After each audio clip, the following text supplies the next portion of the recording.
ഇത് ലോകത്തെ തന്നെ വിറപ്പിച്ച ഒരു വലിയ മനുഷ്യന്റെ ജനനത്തെക്കുറിച്ചുള്ള കഥയാണ്.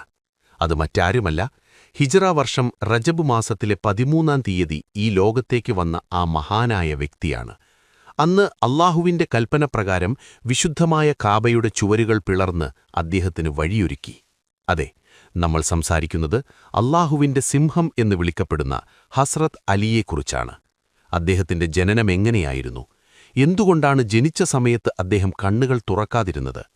എന്തുകൊണ്ടാണ് അദ്ദേഹം ആദ്യം പാൽ കുടിക്കാതിരുന്നത്? തന്റെ കുഞ്ഞു മിണ്ടാതിരിക്കുന്നത് കണ്ട് ഉമ്മ എത്രമാത്രം വിഷമിച്ചു കാണും? ഒടുവിൽ അദ്ദേഹം എങ്ങനെയാണ് നമ്മുടെ നബിയെ കണ്ടത്? നബി തിരുമേനി അദ്ദേഹത്തിന് കുടിക്കാൻ എന്തു നൽകി? അദ്ദേഹത്തിന് അലി എന്നും ഹൈദർ എന്നും പേരിട്ടതെങ്ങനെയാണ്? ഈ കുട്ടിക്ക് അലി എന്ന് പേരിടണം, കാരണം അദ്ദേഹം അലി ഉൽ മകം അഥവാ വളരെ ഉയർന്ന സ്ഥാനമുള്ളവനാണെന്ന് പറയപ്പെട്ടു. മക്കയിലെ ആ പഴയ തെരുവുകളിലൂടെ നമുക്കൊന്ന് നടക്കാം, ആ അനുഗ്രഹീതമായ ജനനത്തിന് സാക്ഷ്യം വഹിച്ച ആ ഇടങ്ങളിലൂടെ. അന്ന് അറേബ്യയുടെ മണ്ണ് വലിയൊരു ഇരുട്ടിലായിരുന്നു. ആ ഇരുട്ടിൽ നിന്ന് വെളിച്ചത്തിലേക്ക് ഒരു കുഞ്ഞ് ജനിക്കുകയായിരുന്നു. മക്കയിലെ ആ പഴയ കാലം ആലോചിച്ചു നോക്കൂ. ചുറ്റും കനത്ത നിശബ്ദതയായിരുന്നു. പകൽ സൂര്യൻ തന്റെ എല്ലാ ചൂടോടും കൂടി ആകാശത്ത് കത്തിനിൽക്കും. മണലാരണ്യം മുഴുവൻ വെന്തുരുകും. പക്ഷേ മനുഷ്യരുടെ ഉള്ളിൽ വെളിച്ചമുണ്ടായിരുന്നില്ല. പുറത്ത് നല്ല വെളിച്ചമാണെങ്കിലും ഉള്ളിൽ മുഴുവൻ ഇരുട്ടായിരുന്നു. മക്കയിലെ തെരുവുകളിൽ ആളുകൾ നടക്കുന്നത് കാണാം, പക്ഷെ അവരുടെ കണ്ണുകളിൽ ഒന്നിനെക്കുറിച്ചും ചോദ്യങ്ങളില്ലായിരുന്നു. ആരോടും ദയയോ കരുണയോ ഇല്ലാത്ത പരുക്കൻ മുഖങ്ങളായിരുന്നു അവർക്ക്. അവരുടെ ഹൃദയങ്ങളിൽ അറിവില്ലായ്മയുടെ വലിയൊരു പാളി തന്നെ മൂടിക്കിടന്നിരുന്നു. എവിടെ നോക്കിയാലും കല്ലും മരവും ലോഹവും കൊണ്ടുണ്ടാക്കിയ വിഗ്രഹങ്ങളെ പൂജിക്കുന്ന കാഴ്ച മാത്രം. കാബയ്ക്കു ചുറ്റും ഇത്തരം അനേകം വിഗ്രഹങ്ങൾ നിരത്തിവച്ചിട്ടുണ്ടായിരുന്നു. ചില വിഗ്രഹങ്ങളെ സ്വർണം കൊണ്ട് പൊതിഞ്ഞിരിക്കുന്നു, ചിലതിൽ വെള്ളി പതിപ്പിച്ചിരിക്കുന്നു. അവയുടെ മുന്നിൽ വില കൂടിയ അത്തറകൾ തളിച്ചിട്ടുണ്ടാകും. ആളുകൾ ഇതൊക്കെ കണ്ട് സമാധാനിക്കും. ഇതൊക്കെയാണ് തങ്ങളുടെ ജീവിതത്തിന് താങ്ങും തണലുമെന്നവർ വിശ്വസിച്ചു. ഈ വിഗ്രഹങ്ങൾക്ക് കേൾക്കാനോ കാണാനോ തങ്ങളുടെ സങ്കടങ്ങൾ മനസ്സിലാക്കാനോ കഴിയില്ലെന്ന് ചിന്തിക്കാൻ പോലും ആരും തയ്യാറായിരുന്നില്ല.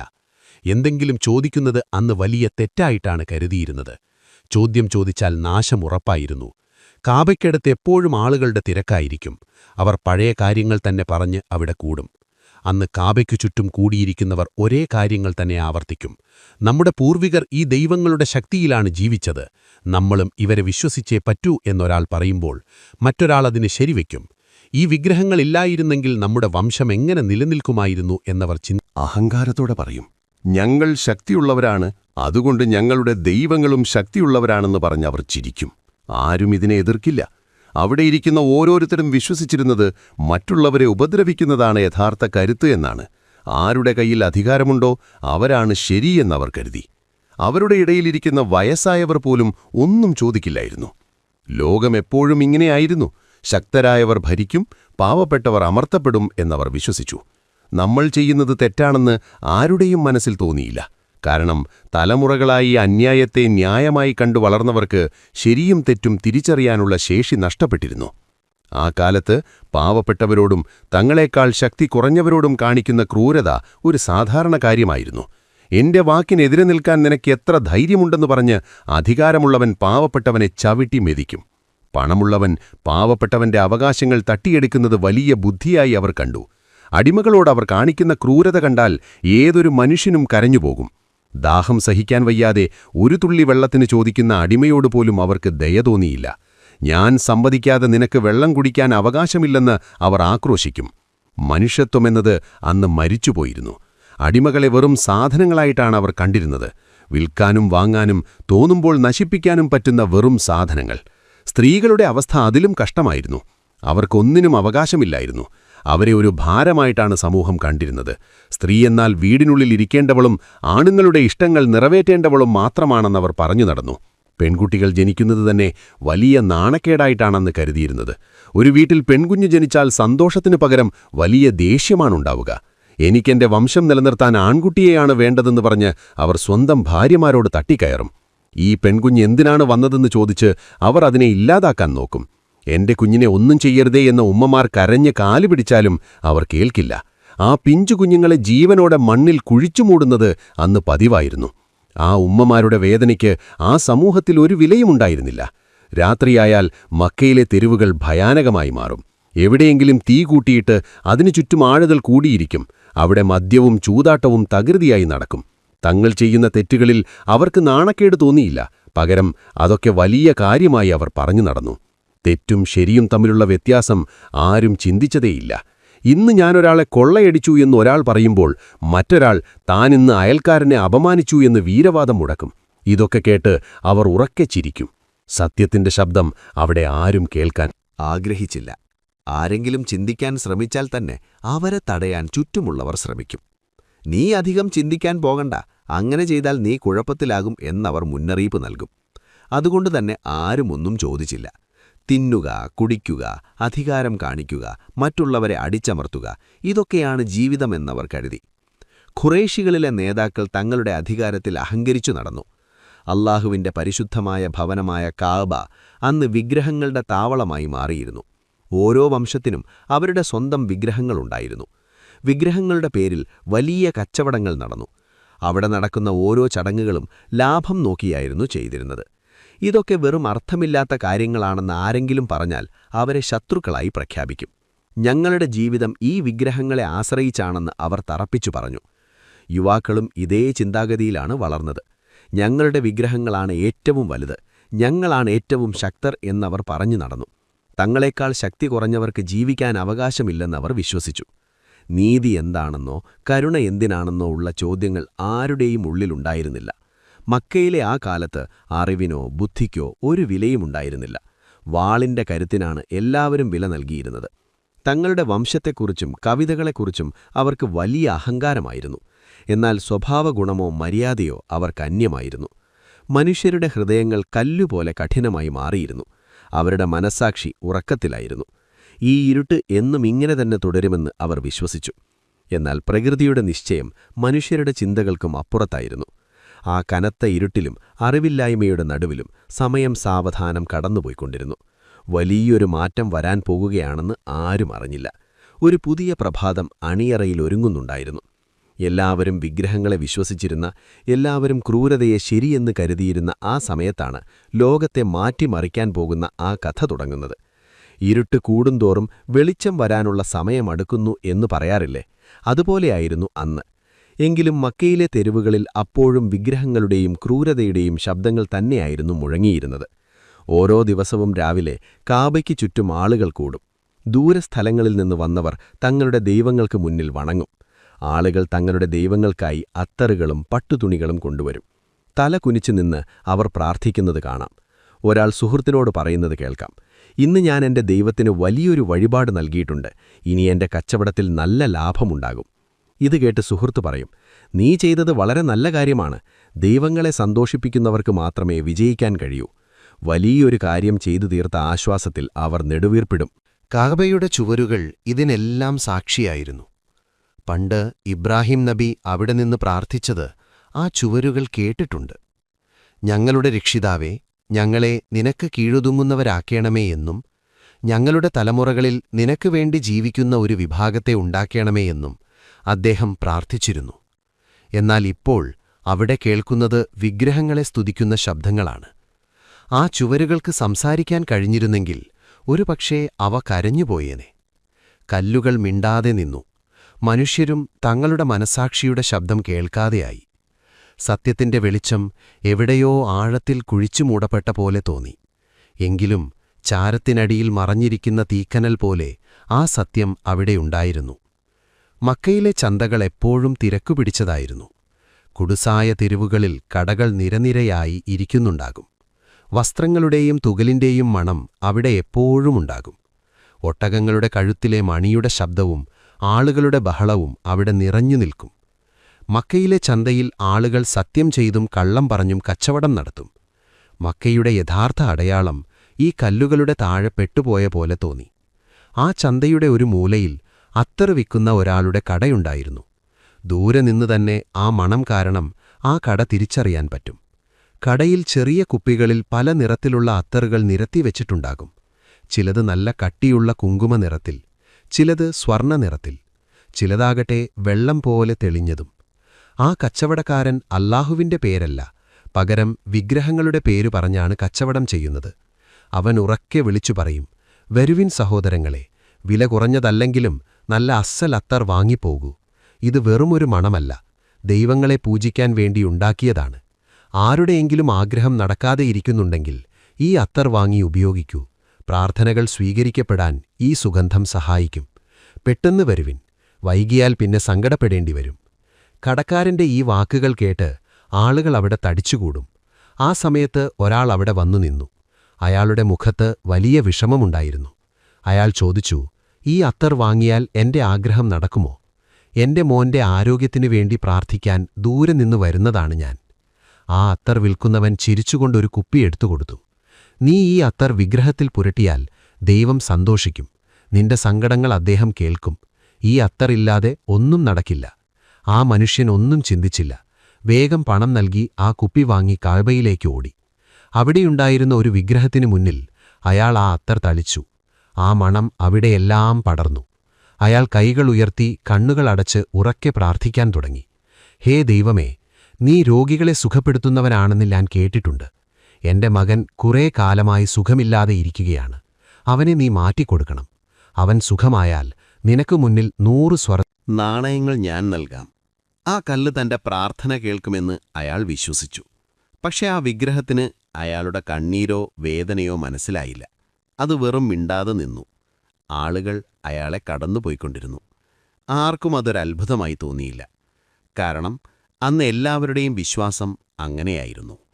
ആ കാലത്ത് മക്കയിൽ എല്ലാവരും ബഹുമാനിക്കുന്ന, എല്ലാവരും സ്നേഹിക്കുന്ന ഒരു പേരുണ്ടായിരുന്നു. അത് അബ്ദുൽ മുത്തലിബായിരുന്നു. അദ്ദേഹം ബനൂ ഹാഷിം വംശത്തിന്റെ നേതാവായിരുന്നു. ഖുറൈശികളുടെ ഇടയിൽ വലിയൊരു സ്ഥാനമായിരുന്നു അദ്ദേഹത്തിന്. കാബയിലെ തീർത്ഥാടകർക്ക് വെള്ളം നൽകുന്നതും അവർക്ക് ഭക്ഷണം നൽകുന്നതും അദ്ദേഹത്തിന്റെ ചുമതലയായിരുന്നു. മക്കയിലെ ഒരു പ്രധാന കാര്യവും അദ്ദേഹത്തിന്റെ അനുവാദമില്ലാതെ നടക്കില്ലായിരുന്നു. കച്ചവടത്തിനായി ദൂരദേശങ്ങളിലേക്ക് പോകുന്നവർ അദ്ദേഹത്തെ വന്ന് കാണുകയും അദ്ദേഹത്തിന്റെ അനുഗ്രഹം വാങ്ങുകയും ചെയ്യുമായിരുന്നു. അദ്ദേഹത്തിന്റെ ബുദ്ധിയും ദയയും കാരണം എല്ലാവർക്കും അദ്ദേഹത്തെ വലിയ വിശ്വാസമായിരുന്നു. പാവപ്പെട്ടവനും പണക്കാരനും ഒരുപോലെ അദ്ദേഹത്തെ ബഹുമാനിച്ചു. കാലം കടന്നുപോയി. അബ്ദുൽ മുത്തലിബിന് വയസ്സായി തുടങ്ങി. അദ്ദേഹത്തിന്റെ ആരോഗ്യം കുറഞ്ഞുവന്നു. ഒടുവിൽ അദ്ദേഹം കിടപ്പിലായി. ആ വീട് മുഴുവൻ സങ്കടത്തിലായി. അദ്ദേഹത്തിന്റെ മക്കൾ എപ്പോഴും അദ്ദേഹത്തിനു ചുറ്റുമുണ്ടായിരുന്നു.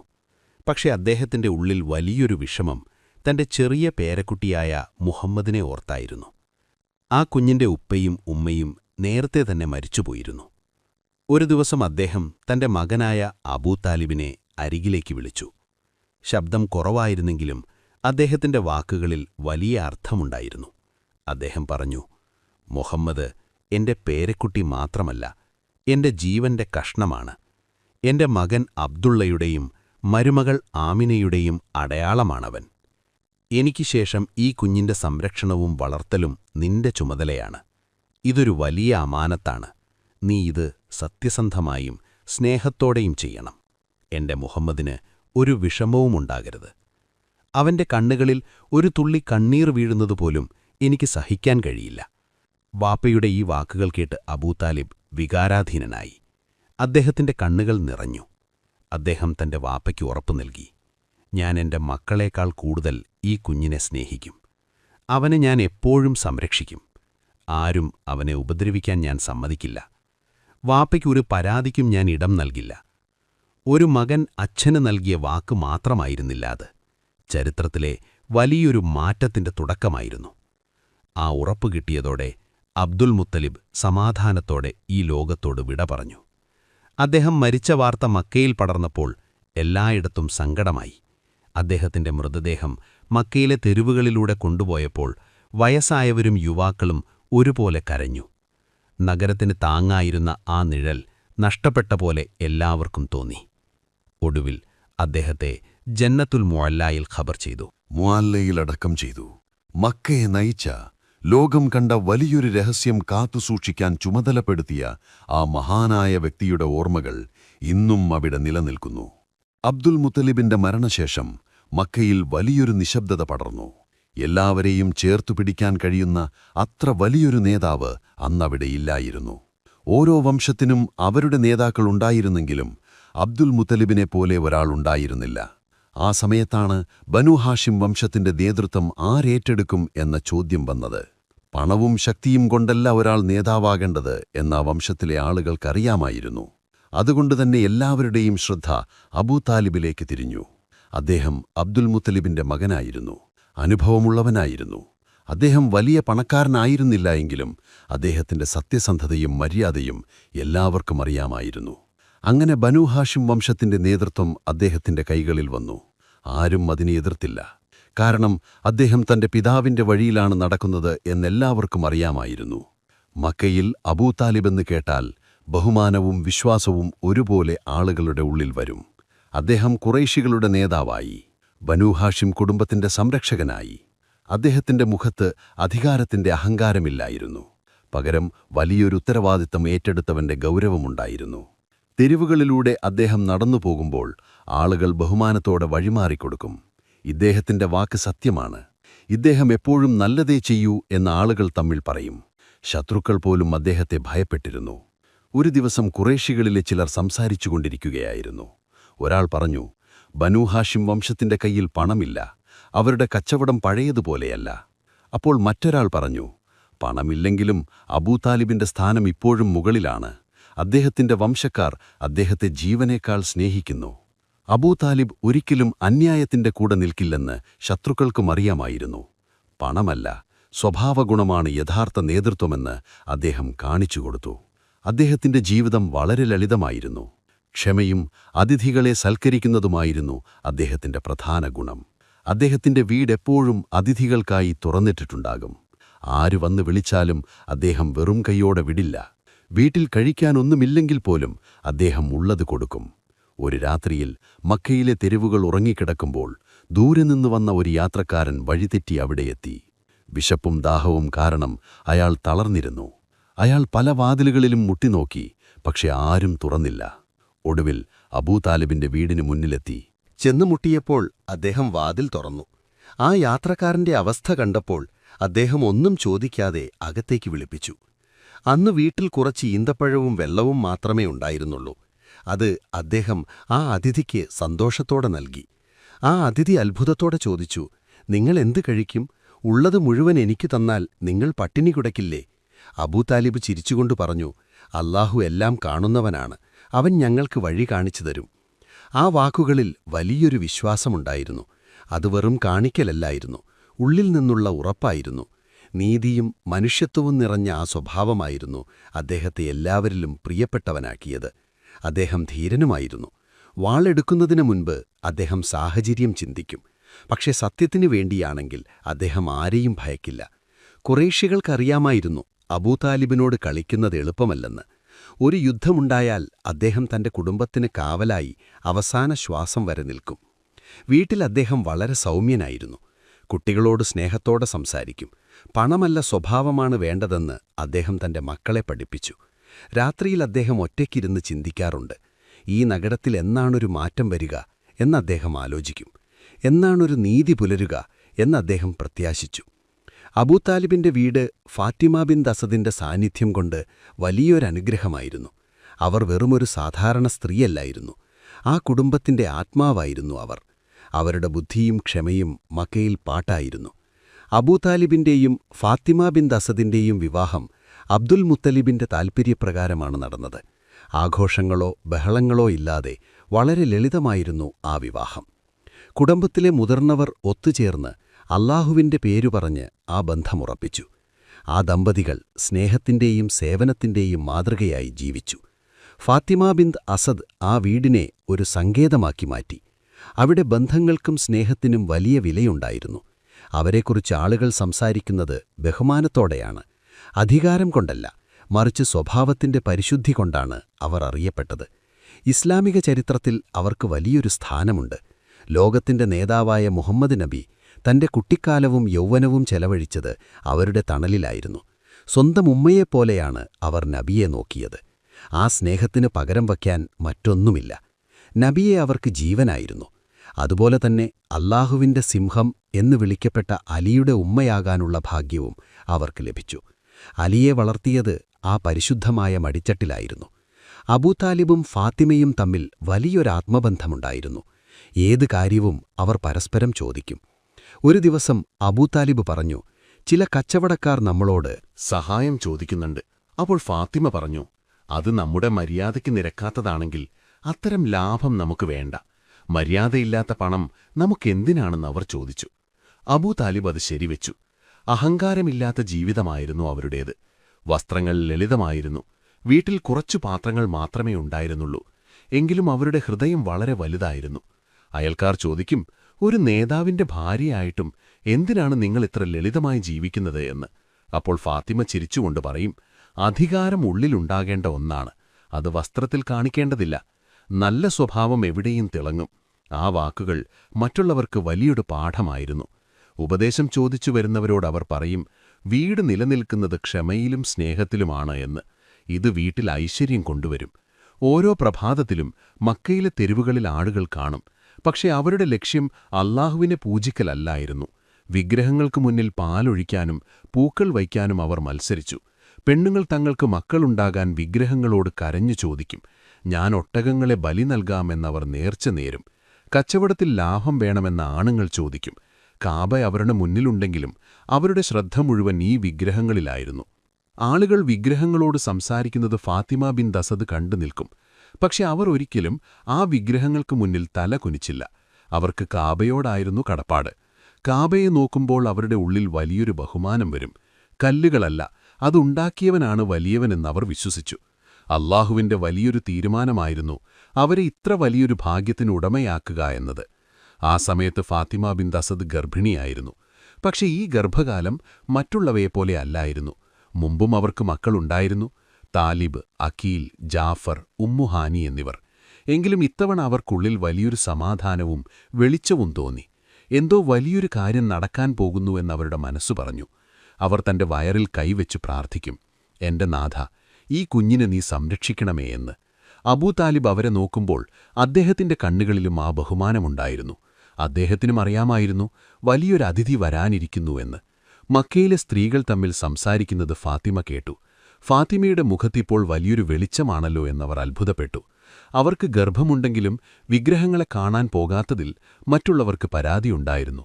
പക്ഷെ ഫാത്തിമയുടെ മുഖത്തെ ആ തെളിച്ചം അവർക്ക് മുൻപ് ആരും കണ്ടിരുന്നില്ല. ഫാത്തിമ ബിൻ അസദ് ഇതൊന്നും ശ്രദ്ധിച്ചില്ല. അല്ലാഹു നൽകുന്നത് എന്തുതന്നെ ആയാലും അത് ലോകത്തിന് നല്ലതാകുമെന്നവർ വിശ്വസിച്ചു. റജബ് മാസം 13-ാം തീയതിയായി. അന്ന് മക്കയിലെ പ്രഭാതം മറ്റെല്ലാ ദിവസങ്ങളെയും പോലെയല്ലായിരുന്നു. സൂര്യപ്രകാശം മലനിരകളിൽ വീണപ്പോൾ മക്ക മുഴുവൻ സ്വർണ്ണനിറമായി. കാറ്റിൽ വലിയൊരു ശാന്തതയുണ്ടായിരുന്നു. ആളുകൾ തെരുവുകളിൽ സാവധാനത്തിലാണ് നടന്നിരുന്നത്. കാബയ്ക്കു ചുറ്റും ആളുകളുണ്ടായിരുന്നു. പക്ഷെ അവർക്കെന്തോ ഒരു മാറ്റം തോന്നി. ഇന്നെന്തോ വലുത് നടക്കാൻ പോകുന്നു എന്ന് ഒരാൾ മറ്റൊരാളോട് പറഞ്ഞു. വിഗ്രഹങ്ങൾക്ക് മുന്നിൽ നിൽക്കുമ്പോൾ മനസ്സവിടെ നിൽക്കുന്നില്ല എന്നവർക്ക് തോന്നി.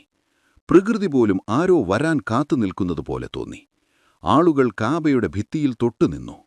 ഇത്രയും കാലത്തെ ജീവിതത്തിൽ ഇങ്ങനെയൊരു പ്രഭാതം കണ്ടിട്ടില്ലെന്ന് വയസ്സായവർ പറഞ്ഞു. എല്ലാവരുടെയും ഉള്ളിൽ വലിയൊരു പരിഭ്രമമുണ്ടായിരുന്നു. ഫാത്തിമ ബിൻ അസദിന്റെ ഉള്ളിൽ അന്ന് വലിയൊരു പിടച്ചിൽ തോന്നി. പ്രസവസമയം അടുത്തിരുന്നു. അവർ പതുക്കെ ശ്വാസമെടുത്ത് കാബയെക്കുറിച്ച് ചിന്തിച്ചു. അവിടെയാണ് സമാധാനം എന്നവർക്ക് തോന്നി. അവർ വേഗം വസ്ത്രം മാറി കാബയിലേക്ക് നടന്നു. ഓരോ ചുവടിലും വേദന കൂടുന്നുണ്ടായിരുന്നു. എങ്കിലും അവർ ദൈവത്തിൽ വിശ്വസിച്ചു. കാബയുടെ മുന്നിലെത്തിയപ്പോൾ അവർ ചുറ്റും നോക്കി. എല്ലാവരും വിഗ്രഹങ്ങളുടെ പുറകെയാണ്. പക്ഷെ അവരുടെ കണ്ണുകൾ ആ പരിശുദ്ധമായ ചുവരുകളിൽ മാത്രമായിരുന്നു. കാബയുടെ ചുവരിൽ അവർ കൈവച്ചു. ആ കല്ലിന്റെ തണുപ്പ് തന്റെ ഉള്ളിലേക്ക് പടരുന്നതവർ അറിഞ്ഞു. കണ്ണുകളടച്ച് അവർ തന്റെ നാഥനോട് പ്രാർത്ഥിച്ചു, ഞാനിതാ നിന്റെ വീടിന് മുന്നിലാണ്. ഈ കുഞ്ഞിനെ നിനക്കേൽപ്പിക്കുന്നു എന്ന്. അവരുടെ ചുണ്ടുകൾ വിറയ്ക്കുന്നുണ്ടായിരുന്നു. നെറ്റിയിൽ വിയർപ്പുതുള്ളികൾ പൊടിഞ്ഞു. ആ വേദനയ്ക്കിടയിലും അവർക്ക് വലിയൊരു സമാധാനം തോന്നി. അവിടെ നിൽക്കുന്നവർ അത്ഭുതത്തോടെ ഫാത്തിമയെ നോക്കി. നേതാവ് അബൂ താലിബിന്റെ ഭാര്യയ്ക്കെന്തുപറ്റി എന്നവർ പരസ്പരം ചോദിച്ചു. ഫാത്തിമ ഭിത്തിയിൽ ചാരി നിന്നു. ഓരോ വേദന വരുമ്പോഴും അവർ തന്റെ ഈശ്വരനെ വിളിച്ചു. എന്റെ നാഥ, നീയാണെന്റെ കൂട്ട്, നീയാണെന്റെ സഹായം എന്നവർ മന്ത്രിച്ചു. ആ സമയത്ത് വീശിയ കാറ്റിനൊരു പ്രത്യേകതയുണ്ടായിരുന്നു. അത് അശുദ്ധമായതിനെയെല്ലാം മായ്ച്ചു കളയുന്നതുപോലെ തോന്നി. പെട്ടെന്നവിടെ കൂടിയവർ ഭയന്നുപോയി. എന്താണ് സംഭവിക്കുന്നത് എന്ന് ആർക്കും മനസ്സിലായില്ല. ആകാശം കാബയുമായി ഒന്നാകുന്നതുപോലെ തോന്നി. പെട്ടെന്ന് എല്ലാവരെയും ഞെട്ടിച്ചുകൊണ്ട് കാബയുടെ ഭിത്തിയിൽ ഒരു വിള്ളൽ കണ്ടു. ആദ്യം അതൊരു നേരിയ വരയായിരുന്നു. പക്ഷെ നിമിഷങ്ങൾക്കുള്ളിൽ അത് വലുതായി വന്നു. ആ വലിയ കല്ലുകൾ സാവധാനം മാറുന്നത് കണ്ട് ആളുകൾ ശ്വാസമടക്കി നിന്നു. ഉള്ളിൽ നിന്ന് വലിയൊരു പ്രകാശം വരുന്നത് അവർ കണ്ടു. ഫാത്തിമ അത് കണ്ട് ഭയപ്പെട്ടില്ല. പകരം അവരുടെ മുഖത്ത് സമാധാനമാണുണ്ടായത്. അവർ പതുക്കെ ആ വിള്ളലിലേക്ക് നടന്നു. ആളുകൾ വിളിച്ചു പറഞ്ഞു, ഫാത്തിമ പോകല്ലേ എന്ന്. പക്ഷെ അവർ തിരിഞ്ഞു നോക്കാതെ ഉള്ളിലേക്ക് കയറിപ്പോയി. അവർ അകത്തെത്തിയതും ആ ഭിത്തി പഴയതുപോലെ തന്നെ അടഞ്ഞു. അവിടെ ഒന്നുമുണ്ടായിരുന്നില്ല എന്ന മട്ടിൽ കല്ലുകൾ ചേർന്നു നിന്നു. പുറത്തു നിൽക്കുന്നവർ തങ്ങൾ കണ്ടത് വിശ്വസിക്കാനായില്ല. ഇതൊരു മായമാണോ എന്നവർ ചോദിച്ചു. നമ്മുടെ അച്ഛനപ്പൂപ്പന്മാർ പോലെ ഇങ്ങനെയൊന്ന് കണ്ടിട്ടില്ലെന്ന് അവർ പറഞ്ഞു. വലിയൊരു ദൈവികമായ കാര്യമാണ് നടന്നതെന്ന് ചിലർക്ക് തോന്നി. പുറത്ത് ചർച്ചകൾ നടക്കുമ്പോൾ കാബയ്ക്കുള്ളിൽ വലിയൊരു അത്ഭുതം നടക്കുകയായിരുന്നു. അവിടെ അല്ലാഹുവിന്റെ കാരുണ്യം പെയ്യുകയായിരുന്നു. ചരിത്രത്തിൽ ആർക്കും കിട്ടാത്ത വലിയൊരു ഭാഗ്യമാണ് ഫാത്തിമ ബിന്ത് അസദിന് കിട്ടിയത്. അവർ കാബയ്ക്കുള്ളിൽ 3 ദിവസം കഴിഞ്ഞു. ആ ദിവസങ്ങളിൽ അവർ തന്റെ നാഥനോട് പ്രാർത്ഥിച്ചുകൊണ്ടിരുന്നു. ഒടുവിൽ ആ അനുഗ്രഹീതമായ നിമിഷമെത്തി. അല്ലാഹുവിന്റെ സിംഹമെന്ന് വിളിക്കപ്പെടുന്ന അലി ആ ലോകത്തേക്ക് വന്നു. ഫാത്തിമ ആ കുഞ്ഞിനെ കൈകളിലെടുത്തു. അവരുടെ കണ്ണുകളിൽ നിന്ന് സന്തോഷം കൊണ്ട് കണ്ണീരൊഴുകി. ഈ കുഞ്ഞിനെ ഞാൻ നിനക്ക് സമർപ്പിക്കുന്നു എന്നവർ പ്രാർത്ഥിച്ചു. ആ കുഞ്ഞിന്റെ മുഖത്ത് വലിയൊരു വെളിച്ചമുണ്ടായിരുന്നു. ആ വെളിച്ചം കാരണം കാബയ്ക്കുള്ളിലെ ചുവരുകൾ പോലും തിളങ്ങി. മക്കയിലെ ആളുകൾ ഈ വാർത്തയറിഞ്ഞു. ഫാത്തിമ കാബയ്ക്കുള്ളിലാണെന്നും 3 ദിവസമായി പുറത്തു വന്നിട്ടില്ലെന്നും എല്ലാവരും അറിഞ്ഞു. മക്കയിലെ തെരുവുകളിൽ ഈ വാർത്ത വലിയ ചർച്ചയായി. അവർക്കെന്ത് സംഭവിച്ചു കാണും? ഇതിനു മുൻപ് ആർക്കും ഇങ്ങനെ സംഭവിച്ചിട്ടില്ല. അല്ലാഹുവിന്റെ വലിയൊരടയാളമാണിതെന്ന് ആളുകൾ വിശ്വസിച്ചു. 4-ാം ദിവസം മക്കയിലെ കാറ്റിന് വലിയൊരു ഉന്മേഷമുണ്ടായിരുന്നു. സൂര്യൻ ഉദിച്ചപ്പോൾ കാബയുടെ ചുവരുകൾ സ്വർണം പോലെ തിളങ്ങി. ആളുകൾ വീണ്ടും ആ വിള്ളലുണ്ടായ ഇടത്തേക്ക് നോക്കി. പെട്ടെന്ന് വീണ്ടും ആ ഭിത്തി പിളർന്നു. ആളുകൾ അത്ഭുതത്തോടെ കൈകൾ ഉയർത്തി നിന്നു. ആ വിള്ളലിലൂടെ ഫാത്തിമ ബിന്ത് അസദ് പുറത്തേക്ക് വന്നു. അവരുടെ കയ്യിൽ ആ കുഞ്ഞുമുണ്ടായിരുന്നു. അവരുടെ മുഖത്ത് ക്ഷീണമുണ്ടായിരുന്നില്ല. പകരം വലിയൊരു ശോഭയായിരുന്നു. താൻ വലിയൊരു അമാനത്താണ് കൈകളിൽ പിടിച്ചിരിക്കുന്നതെന്ന് അവർക്കറിയാമായിരുന്നു. അവർ പുറത്തു വന്നപ്പോൾ മക്ക മുഴുവൻ ശബ്ദമുയർത്തി, നോക്കൂ, ഫാത്തിമ പുറത്തു വന്നിരിക്കുന്നു എന്നവർ വിളിച്ചു പറഞ്ഞു. ഇത് അല്ലാഹുവിന്റെ സമ്മാനമാണെന്ന് ഫാത്തിമ അവരോട് പറഞ്ഞു. അതൊരു സാധാരണ ജനനമല്ലായിരുന്നു. ലോകത്ത് നീതിയും ധീരതയും കൊണ്ടുവരാൻ പോകുന്ന ഒരു യുഗത്തിന്റെ തുടക്കമായിരുന്നു അത്. ഫാത്തിമ കുഞ്ഞിനെ നെഞ്ചോടടുക്കിപ്പിടിച്ചു നടന്നുപോയി. വഴിയിലുടനീളം ആളുകൾ തടിച്ചുകൂടി. കാബയ്ക്കുള്ളിൽ ജനിച്ച ആ കുഞ്ഞിനെ കാണാൻ അവർ തിക്കും തിലക്കും കൂട്ടി. എത്ര മനോഹരമായ കുട്ടിയാണിതെന്ന് അവർ പറഞ്ഞു. ചിലർ പറഞ്ഞു, അല്ലാഹു തന്റെ പ്രകാശം ഭൂമിയിലേക്ക് അയച്ചിരിക്കുന്നു എന്ന്. വീട്ടിലെത്തിയപ്പോൾ അവിടുത്തെ അവസ്ഥയും മാറി. എല്ലാവരും ആ കുഞ്ഞിനെ നോക്കി നിന്നു. പക്ഷെ ഒരു കാര്യം എല്ലാവരെയും അത്ഭുതപ്പെടുത്തി. ആ കുഞ്ഞ് തന്റെ കണ്ണുകൾ തുറക്കുന്നില്ലായിരുന്നു. അതുപോലെ തന്നെ പാൽ കുടിക്കാനും കുഞ്ഞ് തയ്യാറായിരുന്നില്ല. ഫാത്തിമ ആ കുഞ്ഞിന്റെ മുഖത്ത് തൊട്ടുനോക്കി. സ്നേഹത്തോടെ വിളിച്ചു, എന്റെ കണ്ണേ, കണ്ണു തുറക്കൂ എന്നവർ പറഞ്ഞു. പക്ഷെ കുഞ്ഞ് കണ്ണു തുറന്നില്ല. ഈ വാർത്ത മക്കയിൽ പരന്നു. കാബയിൽ ജനിച്ച കുഞ്ഞ് കണ്ണു തുറക്കുന്നില്ലെന്നും ഒന്നും കഴിക്കുന്നില്ലെന്നും കേട്ട് ആളുകൾ ഓരോന്ന് പറയാൻ തുടങ്ങി. കുഞ്ഞിനെന്തെങ്കിലും അസുഖമാണോ എന്നവർ സംശയിച്ചു. ഉമ്മയുടെ ഉള്ളിൽ വലിയ വിഷമം തോന്നി. അവർ കുഞ്ഞിനെ കെട്ടിപ്പിടിച്ചു കരഞ്ഞു. എന്റെ നാഥ, നീ നിന്റെ വീട്ടിൽ നിന്ന് എനിക്ക് നൽകിയ സമ്മാനമല്ലേ ഇത്? നീ ഇതിനെ സംരക്ഷിക്കണമേ എന്നവർ പ്രാർത്ഥിച്ചു. ആ സമയത്ത് വീട്ടിൽ വന്നൊരു സ്ത്രീ പറഞ്ഞു, നീ വിഗ്രഹത്തിനു മുന്നിൽ കൊണ്ടുപോയി നേർച്ച നേരെ, അപ്പോഴെല്ലാം ശരിയാകുമെന്ന്. പക്ഷെ ഫാത്തിമ അത് കേട്ട ഭാവം നടിച്ചില്ല. തന്റെ നാഥനല്ലാതെ മറ്റാരുടെയും മുന്നിൽ അവർ തലകുനിക്കില്ലായിരുന്നു. മക്കയിൽ എല്ലാവരും ആദരിക്കുന്ന മുഹമ്മദ് നബി ഇതറിഞ്ഞു. നബി അങ്ങോട്ടേക്ക് വരികയാണ്. നബിയുടെ വരവ് കേട്ടപ്പോൾ തന്നെ എല്ലാവർക്കും വലിയൊരാശ്വാസം തോന്നി. നബി തിരുനേനി അബൂതാലിബിന്റെ വീട്ടിലെത്തി. അവിടെ എല്ലാവരും വിഷമിച്ചു നിൽക്കുകയായിരുന്നു. നബി കുഞ്ഞിനെ തന്റെ കൈകളിലെടുത്തു. സ്നേഹത്തോടെ കുഞ്ഞിന്റെ മുഖത്തേക്ക് നോക്കി. അന്ന് മക്കയിലെ തെരുവുകളിൽ നബിയെ അൽ അമീൻ എന്നാണ് വിളിച്ചിരുന്നത്. നബിയുടെ വാക്കുകൾ എല്ലാവർക്കും വലിയ വിശ്വാസമായിരുന്നു. നബി ഫാത്തിമയോട് ചോദിച്ചു, എന്റെ അനിയൻ എങ്ങനെയുണ്ട്? ഫാത്തിമ സങ്കടത്തോടെ പറഞ്ഞു, ഇവൻ കണ്ണു തുറക്കുന്നില്ല, ഒന്നും കുടിക്കുന്നില്ല. നബി ആ കുഞ്ഞിനെ നെഞ്ചോട് ചേർത്തുവെച്ചു. ആ നിമിഷം വീട്ടിൽ വലിയൊരു ശാന്തത വന്നു. നബിയുടെ ആ സ്നേഹനിർഭരമായ നോട്ടം ആ കുഞ്ഞിന്മേൽ പതിഞ്ഞതും ലോകം കണ്ട വലിയൊരത്ഭുതം നടന്നു. ആ കുഞ്ഞ് സാവധാനം തന്റെ കണ്ണുകൾ തുറന്നു. ആ നക്ഷത്രം പോലെ തിളങ്ങുന്ന കണ്ണുകൾ ആദ്യം കണ്ടത് നബിയുടെ മുഖമായിരുന്നു. അവിടെ കൂടിയവർ സന്തോഷം കൊണ്ട് കരഞ്ഞുപോയി. നബി തന്റെ വിരൽ കൊണ്ട് കുഞ്ഞിന്റെ നാവിലൊന്ന് തൊട്ടു. ഉടനെ ആ കുഞ്ഞത് നുണഞ്ഞു തുടങ്ങി. ഫാത്തിമയുടെ കണ്ണുകൾ സന്തോഷം കൊണ്ട് നിറഞ്ഞു. തന്റെ കുഞ്ഞിനൊന്നും സംഭവിച്ചിട്ടില്ലെന്ന് അവർക്കുറപ്പായി. ഈ വാർത്ത മക്കയിലാകെ വലിയ സംസാരമായി. നബിയുടെ കയ്യിൽ വന്നപ്പോൾ കുഞ്ഞ് കണ്ണു തുറന്നത് വലിയൊരടയാളമാണെന്ന് ആളുകൾ പറഞ്ഞു. ആ കുഞ്ഞാണ് പിന്നീട് അലി എന്ന പേരിൽ ലോകമെങ്ങും അറിയപ്പെട്ടത്. അന്നുമുതൽ അബൂതാലിബിന്റെ വീട്ടിൽ വലിയൊരു സന്തോഷം വന്നു. ഫാത്തിമ ഓരോ നിമിഷവും അല്ലാഹുവിന് നന്ദി പറഞ്ഞു. ഈ കുഞ്ഞിന്റെ ജീവിതം വെളിച്ചം കൊണ്ട് നിറയ്ക്കണമേ എന്ന് അവർ പ്രാർത്ഥിച്ചു. ആ പ്രാർത്ഥന അല്ലാഹു സ്വീകരിച്ചു. അലി എന്ന പേര് വെറുമൊരു പേരല്ലായിരുന്നു.